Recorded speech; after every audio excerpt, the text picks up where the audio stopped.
Bienvenidos una vez más a Psicoanálisis en Movimiento. En el día de hoy les tengo una nueva propuesta.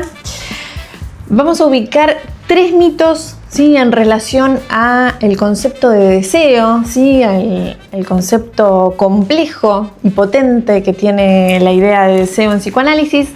Así que voy a ubicar 3 grandes mitos que me parece que hicieron del deseo algo, ¿cómo decirlo?, imaginarizable, por momentos un poco banal, e incluso se ha ridiculizado, por así decirlo, y pierde, ¿sí?, la potencia que tiene el deseo en psicoanálisis, ¿sí?, lo que toma, la vertiente que toma el deseo en psicoanálisis. Bien, para eso yo voy a delimitar 3 puntos, ¿sí?, que son estos grandes mitos que para mí hacen una lectura, ¿no?, de lo que es el deseo, que vamos a ir en el día de hoy subvirtiendo, es decir, vamos a romper esa estructura, vamos a complejizarla, vamos a darle una vuelta, ¿sí?, a esas ideas. Les decía entonces que tenemos 3 grandes mitos, ¿sí?, que vamos a ir derribando en el día de hoy. El primer mito tiene que ver con la idea, la creencia que se ha instalado, ¿no?, a nivel social, podríamos decir, pero incluso hasta aparece por momentos dentro, ¿no?, de nuestra categoría disciplinar, que tiene que ver con la idea de que el deseo es algo propio, interno, ¿sí?, personal, íntimo. Yo creo que esta idea de pensar del deseo como algo propio, individual, tiene que ver en parte con el individualismo moderno, ¿no?, que ha llevado a la idea de creer que hay algo propio, interno, ¿no?, por la vía de lo auto, ¿no?, de lo auto, de aquello que surge del sí mismo. Bien, creo que es parte del individualismo moderno y lo que hace que no podamos ubicar, leer, incluso teniendo autores que han traído cosas totalmente opuestas, todavía se pesca la dificultad, ¿no? Vamos a tomar entonces para ese mito pensar lo que Lacan dice, que el deseo es el deseo del otro. Ahora nos vamos a meter, pero voy a puntuar primero los 3 mitos y después nos adentramos en pensar cada uno. Bien, el segundo mito que ubico es aquel que parece que uno además quiere, accede, por lo tanto, que hay un objeto, ¿sí? Es decir, no solo hasta ahora tenemos que es propio, que es este primer mito, sino que ahora se le agrega que además de que es propio ese deseo, puedo acceder a él, ¿no? Puedo agarrarlo, es decir, tiene un objeto. Bien. Voy a pasar al tercer punto, ¿no?, al tercer mito que yo ubico para que desarrollemos hoy, que tiene que ver con que el deseo no solo, dijimos, es propio, además tiene un objeto, ¿sí?, es por la vía del querer algo y agarrarlo, sino que además se le agrega el tercer mito, que es que además es algo puro, bueno, agradable, ¿sí?, a lo cual uno quisiera vivir esa experiencia deseosa porque es sumamente, bueno, interesante, ¿no?, de inmiscuirse en las lagunas del deseo. Bueno, vamos a ver si esas aguas son tan puras. Vamos a ver también este costado. Y para hacerlo más concreto me gustaría que arranquemos por este punto, por este tercer mito, ¿sí? Vamos a meternos de lleno ahí en la pureza del deseo. Bien, yo decía entonces que parecería que hay una idea que circula de que hay el deseo, seres deseantes, sujetos deseantes, ¿no? Como desear es algo bueno, bonito, agradable. Bien, vamos a arrancar, yo decía, por este mito, y vamos a pensar que acá, en esta idea, se esconde justamente una vertiente del deseo que no es tan agradable. Es decir, se escabulle en esa perspectiva la idea de que justamente el deseo no trae tranquilidad. El deseo no trae calma, armonía, ¿cómo decirlo?, unificación.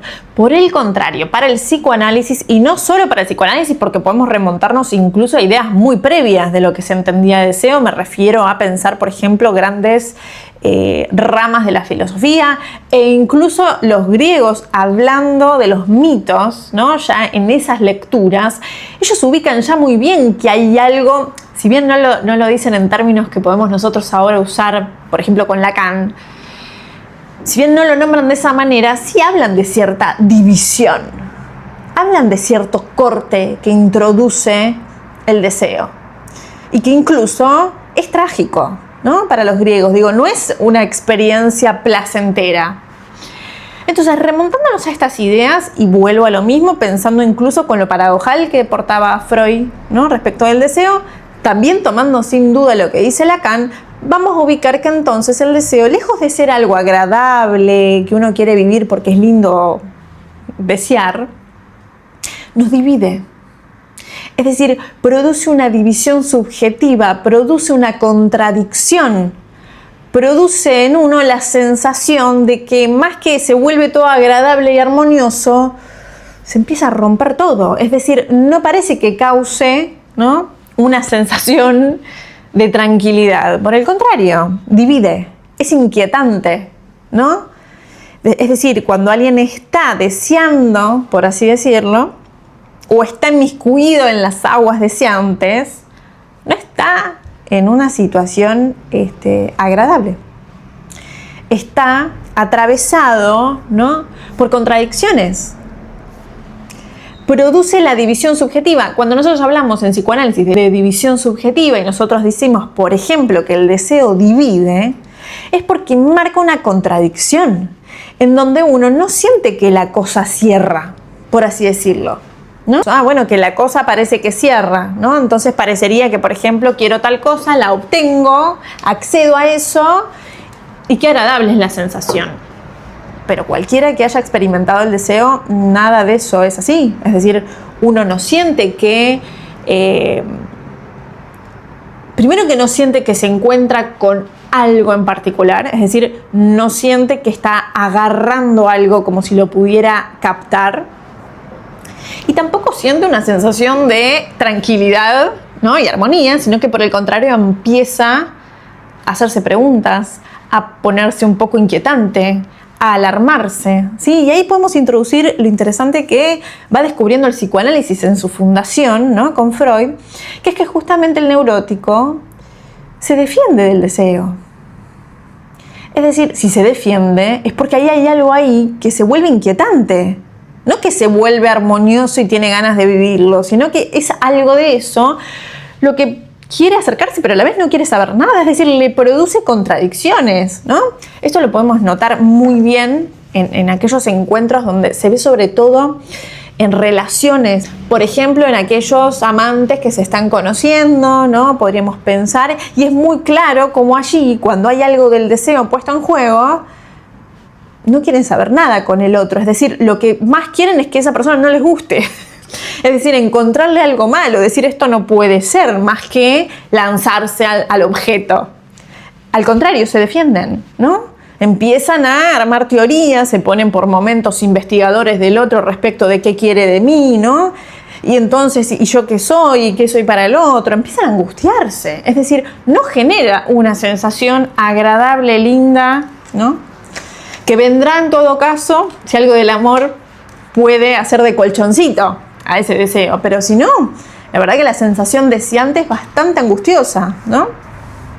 Es bastante inquietante, no es algo agradable. ¿Por qué? Porque volvemos a lo mismo, porque aparece la división subjetiva y aparece la contradicción, ¿sí? Incluso darán cuenta ustedes que nadie se enamora de la persona conveniente, ¿no? Nadie desea a quien le conviene en términos yoicos. No. Desea justo a ese que no tiene nada que ver, a ese que le remueve cosas de su vida en otro momento, aquel que te divide, el que te abre la posibilidad de llenarte de preguntas y contradicciones. Es así de paradójico, ¿no? Bueno, yo decía que igual no es todo tan negativo porque de alguna manera eso causa además un montón de cosas y en el mejor de los casos, si hay algo del amor, yo decía que puede ser de colchoncito, bueno, podrá ser una linda historia de amor. Y si no, bueno, quedará un poco en el camino. Bien, pero ¿qué voy con esto? Que no hay pureza en el deseo. Es decir, no hay una sensación agradable y de hecho, voy a ir un pasito más, Lacan dice que cuando uno está en posición de desear, ¿sí? Deseante, más que sujeto, es un objeto. Es decir, la posición deseante objetaliza, ¿sí? No te volvés un sujeto en términos, vamos a decirlo, yoicos, ¿no? No te volvés entero, ¿no? Coherente, con un propio entendimiento de uno y del otro y entonces hay armonía. No. En ese sentido, el deseo divide, ¿sí? Porque además, al estar en posición de objeto, probablemente surja la angustia, ¿no? Por algo el neurótico se defiende. No es que se defiende porque es un caprichoso. No es que el neurótico se defiende del deseo porque se le canta, ¿no? Y es caprichoso a todo lo que le viene. No, porque está en posición de objeto cuando algo de eso aparece y eso lo angustia. Bien, vamos entonces a pensar el otro mito que yo les traía, que tiene que ver con que ese deseo parece que tiene un objeto. Este segundo mito, ¿no? Que introduce la idea de que hay un objeto, ¿no? propio del deseo. Es decir, que el deseo avanza hacia un objeto y que hay tal coincidencia. Bueno, esto el psicoanálisis demuestra justamente que no, ¿no es cierto? Si bien Freud en algunos momentos parece que va por la lectura y incluso se confunde por momentos, ¿no? Que lo que él trae es que hay objeto para ese deseo, lo que nosotros ubicamos, sobre todo también con Lacan, es que tal cosa no existe. Que no hay un objeto del deseo, sino que todo el tiempo no solo se desplaza y no hay un objeto equiparable, armonioso para ese encuentro, sino que además con Lacan podemos ubicar que además no hay tal encuentro de objeto, ¿sí? No es una cuestión de, como lo podemos pensar en el sujeto cognoscente, que uno accede al objeto. No hay tal cosa, de hecho, experimentarán ustedes que cuando uno cree que se encuentra y que está más cerca de eso que cree que es, se va para otro lado, se desplaza, ¿no? Entonces parece que lo vas a agarrar al objeto de deseo y ya es otra cosa. Bueno, esto es lo que Lacan llama, por ejemplo, el objeto no es nombrable, no es decible, ¿sí? No lo podemos decir con palabras, ¿sí? Es decir, no es articulable mediante significante, pero está articulada, ¿sí?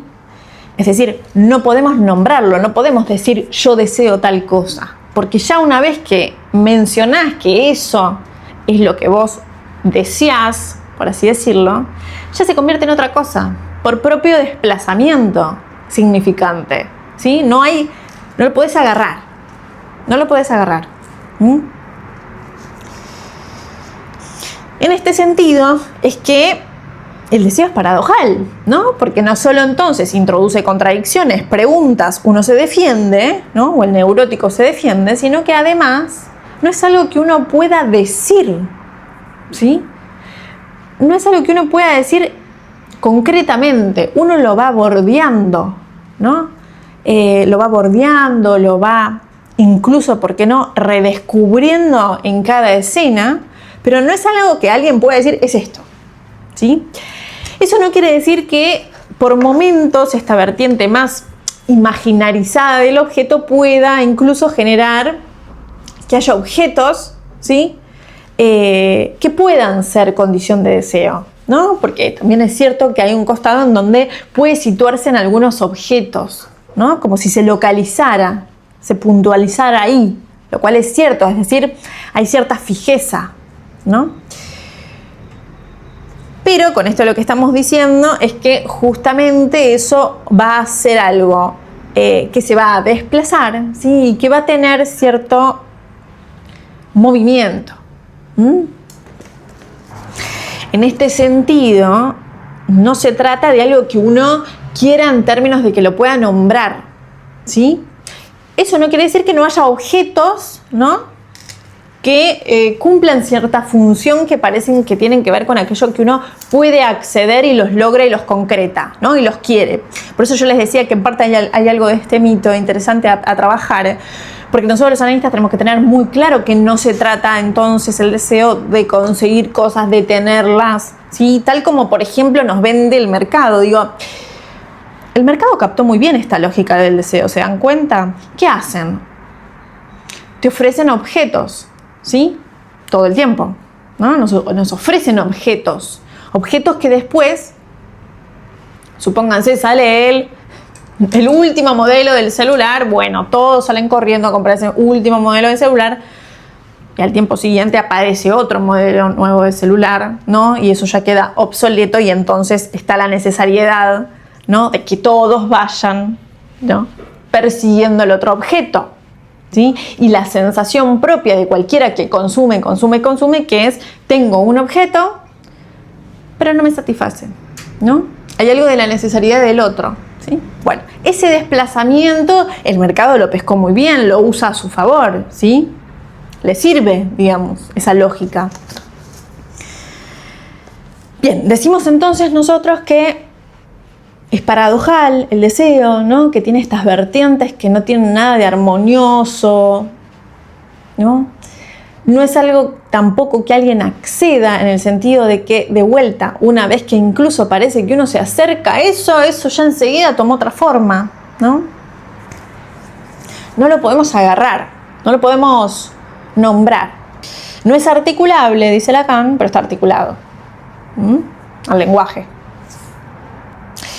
Vamos al primer mito, ¿sí?, que yo les decía que tiene que ver con esta idea de lo propio, ¿no?, que se ve mucho en las propagandas, ¿no?, de querer algo y venderte la idea de que alguien puede acceder al objeto y que es tuyo y que es propio. Que el psicoanálisis, de vuelta, no tiene esta lectura del deseo, si bien con Freud a veces eso puede confundirse porque parecería que tiene que ver con algo interno, con algo propio, ¿no? En Lacan podemos decir, gracias a su lectura dialéctica del deseo, que el deseo es el deseo del otro, ¿no? ¿Y eso qué quiere decir? En parte que está en el campo del otro, es decir, que no es propio, ¿sí? Es porque hay un otro, ¿no?, del lenguaje, que algo de eso se puede empezar a pescar, ¿no?, y que puede hacerse incluso pregunta. Vamos a ir a un ejemplo muy sencillito. Un niñito, una niñita, ¿no?, y un hijo o hija con sus padres. Una situación que uno puede decir, bueno, qué cotidiano, ¿no?